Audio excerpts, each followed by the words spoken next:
Now, personally, I've always found the journalist Umberto Gonzalez from the publication The Wrap a very problematic person. But he seems to have connections at Warner Brothers, and he always seems to be leaking spoilers from movies. Now, for the past few videos, we've been talking about how these leaks are coming out to access media. Earlier this week, Variety had one leak and The Hollywood Reporter had another from no clarification from DC Studios, Warner Brothers Discovery on Mr. James Gunn. We heard about a V for Vendetta show in development. We heard about a Jimmy Olsen Superman movie spin-off series on HBO Max from the other publication. And as night follows day, James Gunn's panic as we get closer to the November the 17th Snyderverse trending event, James Gunn's panic gets bigger and bigger as the threat of Warner Brothers Discovery being sold to another company that won't want to deal with James Gunn looms ever closer. His panic gets bigger. It's clear to me that he leaked this idea of a project about a Jimmy Olsen Superman movie spin-off was happening to one publication. That he leaked the V for Vendetta project development happening as well. And he's also now leaked to Umberto Gonzalez that Brainiac will be in the film Man of Tomorrow that James Gunn is allegedly writing and directing. Now, I've told you what I think about this already. I think there's going to be no Man of Tomorrow happening. I think that I think that Lanterns and Supergirl will be shelved for a tax write-off. Again, I could be wrong. This is just through my experience in the industry. My father taught me everything he knew. I'll repeat again, he worked for a studio in Hollywood. So yesterday, Umberto Gonzalez had this massive article with The Wrap, and he claimed he had exclusive information that Brainiac would be the villain in James Gunn's Man of Tomorrow. Now, personally, I don't trust James Gunn to give us a great Brainiac. I'm not excited, but of course there's a lot of Superman fans, a lot of DC fans who believe this is going to happen and believe The Wrap. The Wrap and Umberto Gonzalez have been WB's most faithful stormtroopers through the years. As I said earlier, Umberto Gonzalez always seems to have information about DC TV and DC movies. So it's my assertion, like with V for Vendetta, like with the Jimmy Olsen Superman spin-off show, that James Gunn or WB or Safran have come to him and say, leak this. We will neither confirm or deny it, because as I've said before, it gives them all deniability. But what we got here is the funeral march of the DCU.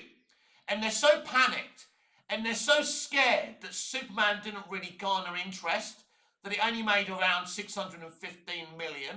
And that's not a lot of money for a film like Superman. As I've said before, I love Man of Steel, but that film should have made $1 billion. It's a great movie, a much better movie, leaps and bounds better movie than James Gunn's Superman, but it had too many, big swings, and that upset people. There were things that happened in that movie that didn't feel very Superman to hardcore Superman fans. I get it. I love Man of Steel, but I understand why some people didn't like it. By the way, it was very contemporary, it's very modern. Again, just to clarify to the people eating pies at the back, I love Snyder and I love Man of Steel, but I'm also a very balanced dude, and that's one thing. If you're new to this channel, and please comment, like, share and subscribe if you're new, right?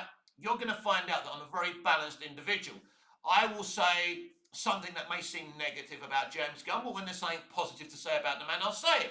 But it's my suspicion that he's going out, and WB are going out, and Safran are going out, panicking. It's a bit like Variety having that information earlier this year that Adby and DeLuca, the co-CEOs of Warner Brothers Pictures, were going to be fired. And the rumour conveniently was that Peter Safran, was going to replace them. Now that didn't happen. Clearly Safran was hoping to unstabilise Adby and DeLuca and take their jobs. But their experience is so good, they've made so much money for WB. The problem is for WBD, they're hemorrhaging so much money, it doesn't matter how much money they made this year, it is fucking irrelevant. And I would assume any potential new buyer of WBD would want to keep Adby and DeLuca because they're doing a great job, but won't want to keep Peter Safran and James Gunn as co-CEOs of DC Studios. So that's the report, that Brainiac will be a man of tomorrow. Now, normally, I would be quite angry. Let me say it again, I nearly said quite angry. I'd be quite excited about this. I wouldn't be angry, I'd be excited if it was anyone else but James Gunn involved. Now, to be fair to James, as I said, I'm a balanced individual. When he had this kind of maniacal villain in Guardians of the Galaxy Volume 3, and we saw flashbacks of him torturing Rocket Raccoon, or whatever it was, I thought that was a good villain. Like, he had no soul, he was totally evil, he was performing total cruel experiments. So, if he was to create something like that via Brainiac, it could be quite interesting. On its own, the idea of Superman and Lex Luthor going on this road trip with other DC characters and having to team up together to fight Brainiac is interesting. This is my idea for my Man of Steel 2, you know, because at the end of my Man of Steel, as I was explained before, Superman and the Kryptonians would have been banished to the Phantom Zone.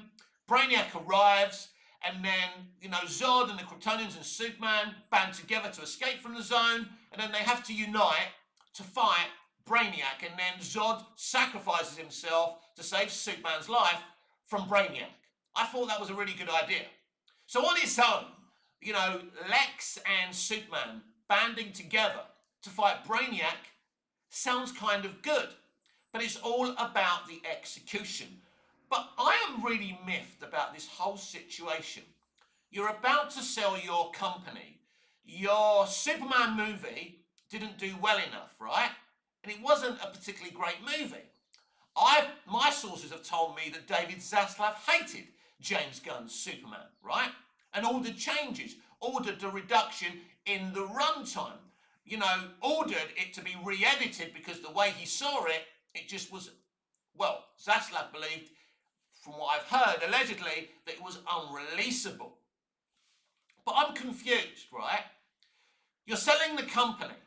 Why would you announce Man of Tomorrow when you're selling the company? When the company that buy it may not want to release Man of Tomorrow. Now, of course, these sales things takes a lot of time. Now, they're about to all kind of table their bids for Warner Brothers Discovery, all the companies, Netflix, Apple, etc., etc., etc. But then they have to deliberate. You know, there's many shareholders who have to think about it. And then the government have to give permission to ratify any deal that's made. So this is going to take time. This is going to take a couple of years. So Warner Brothers has to keep on moving. So I can understand in a way why Man of Tomorrow has been greenlit. As a business, you need the next project. The problem is your Superman movie made $615 million. That means your Man of Tomorrow movie will probably make less. It probably means your second movie, Supergirl, will make less. It probably means Lanterns won't have a lot of viewers because there's no interest in the DCU as it is. As a company trying to be sold, it would have made more sense to say, look, let's cut our losses now. This James Gunn thing isn't working. But no Warner Brothers Discovery and David Zaslav, who has no fucking experience. Let's greenlight Man of Tomorrow, written and directed by James Gunn. He's telling anyone who will listen that his plan is to write and direct even more DC movies. There's a thing in entertainment today called failing upwards, and it seems to happen a lot. It's happened to Rian Johnson after The Last Jedi. These people seem to fail upwards again and again. It's the same thing with James Gunn. He failed with Superman. He didn't make a good Superman movie. He made a clumsy, badly, ugly, shot movie. No one shot Superman so badly in the history of the character in live action, either on TV or on the movie screen. It's as simple as that. He failed in every single way. So his reward for failing is a sequel, because it made just enough money to get him able to get this sequel. So he's written many drafts of Man of Tomorrow. As I say, on its own, it sounds like an interesting project, but it won't be. All this is Guardians of the Galaxy. It's going to be Superman and Lex and, you know, all these different DC characters, banding together to fight Brainiac. Ultimately, we've seen this all before from James Gunn. It's not exciting, it's not epic, but one director that we know who can make, epic DC movies is Zack Snyder. He posted another picture of Ben Affleck's Batman saying, "I'm not done yet. There's more to come. This is just the beginning," or something along those lines. I'm paraphrasing. As he posted something else on Instagram with Ben Affleck's Batman, he thanked all the new followers who are following him on Instagram and said, "This is just the start. This is just the beginning. I'm only getting started." So it's clear to me that Zack Snyder believes he's going to return. Again, he could have posted anything he wanted. He's posting so much DC Snyderverse stuff. He's hinting. He knows, look, he knows he's going to be back. He knows he's going to restore the Snyderverse, and if this is true, I'm very, very excited. What I don't know, and what I don't understand, how is this going to work? Is this something that's going to work under the new owners of Warner Brothers Discovery?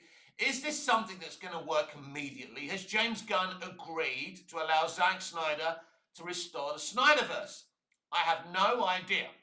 Now, the November the 17th Snyderverse trending event will be very, very interesting. This is what James Gunn's scared of. So it's kind of interesting what's going to happen on that day. Now, I don't particularly expect a big announcement or something to be confirmed, but the trending event obviously worries James Gunn.